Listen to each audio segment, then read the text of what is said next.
Hello, cosplay world. We're gonna have a quick look at this sword. This is a pretty easy sword, one of the more basic swords you're going to run into. I guess the only way you're gonna make it a little easier on yourself is if you do a flat sword, one that doesn't have a dimension, and so you don't need to carve it out. But this is fairly straightforward. We're gonna do a base sword, which is the whole sword from tip to tail out of particle board, and then we're going to do a guard out of this PVC foam sheeting.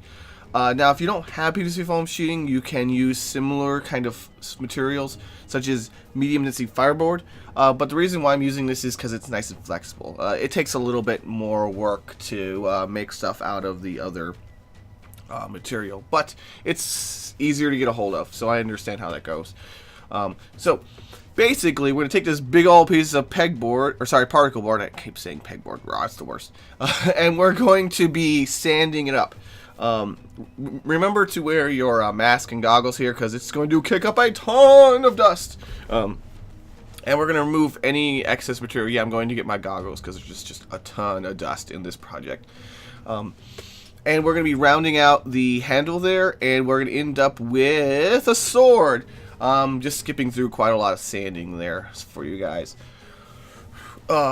Once that is done, we're simply going to be screwing and gluing on the white strips you see up in the right hand side, and then we're going to be wrapping the handle in this fabric. Just simply hot glue, and that's all there is to it. You also see a little strip of warbler there. Oh, there's my art, by the way.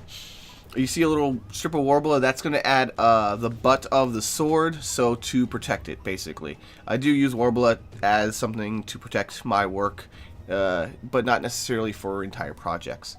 So the one thing that's up with this project is the guard needs to be filled, and we're going to be using some leftover paper clay. Whatever you fill it with isn't a huge deal, because it's kind of hard to see that spot. I'm not going to worry about it too much. Paper clay is a good choice because you can paint and sand it fairly well, but if you want to use something else to sand, by all means, I'm not going to go crazy over that. I mean, there's many other good choices as fillers.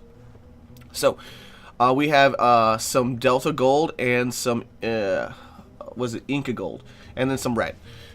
Gold needs a base coat.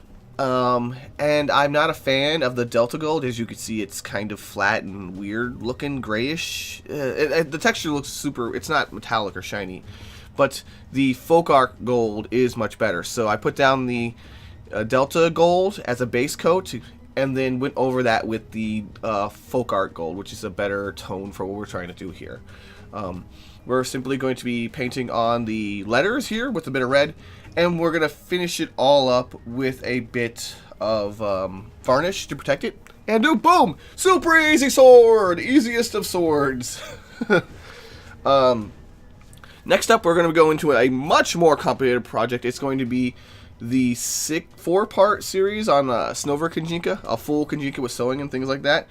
But if you're interested in a longer explanation as to the details and choices in the sword, check out the link in the below for the extended version. Thank you guys for watching. Good times to all. Rah. Over at finalcosplaycore.com, there are hundreds of tutorials, pictures, walkthroughs, all that awesome cosplay goodness. Hope you check it out. Good times to all. Rah.